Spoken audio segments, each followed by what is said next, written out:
नमस्कार दोस्तों, आप सभी का स्वागत है फिर से हमारे यूट्यूब चैनल में। आज भी हम बाबा नीम करोली महाराज जी की कथाएं, उनकी लीलाएं बताने जा रहे हैं। तो देर ना करते हुए चलते हैं कथा की ओर। महाराज जी के शरीर के डील डॉल अथवा बनावट के बारे में भी यथार्थ जानना असंभव ही था। कभी वो काफ़ी स्थूलकाय दिखने लगते थे और कभी दुबले पतले, कभी मध्यम ऊंचाई के दिखते थे तो कभी चौड़ाई बड़ी हो जाती थी। कभी कटी प्रदेश का पता ही न होता, लगता पेट के बाद ही सीधे जागे रू जादे शुरू हो गई हो। वैसे ये विभिन्नताएं सीधे आँख से दृष्टिगोचर भले ही ना हो पाए, पर फोटो छवियों से इनका पूरा पता चल जाता है।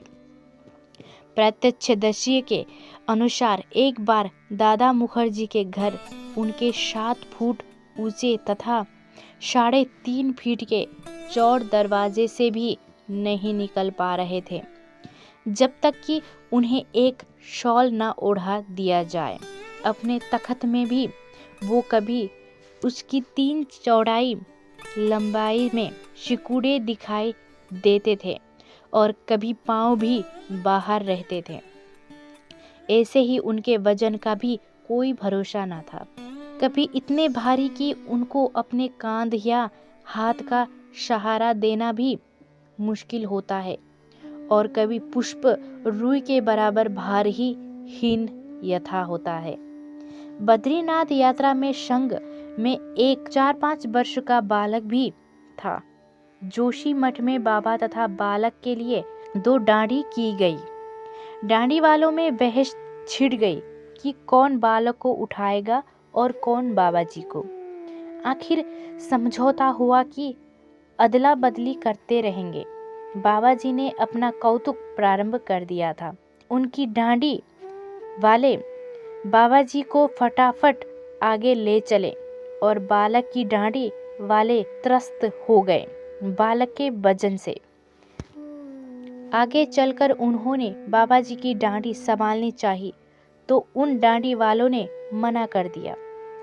तब ये तक हुआ कि बालक भी बाबा जी की डांडी में बैठ जाए। तभी बाबा जी ने बालक का वजन भी हर लिया। ऐसा ही चित्रकूट में कामदगिरी की परिक्रमा के समय हुआ। डोली वाले तैयार ही नहीं हुए बाबा जी को किसी भाव से ढोने को। तब बाबा जी का कौतुक प्रारंभ हुआ। पता नहीं कहाँ से डोली वाले आकर बाबा जी को बिठा ले चले, ये कहते कि बाबा जी के शरीर में वजन ही नहीं है। परिक्रमा के अंत में जब बाबा उतर गए और डांडी वाले का पारिश्रमिक देने को दादा मुड़े तो ना डांडी और ना डांडी वाला, दोनों खेल दिखा गए बाबा जी। ये थी उनकी एक चमत्कारी अद्भुत लीला है।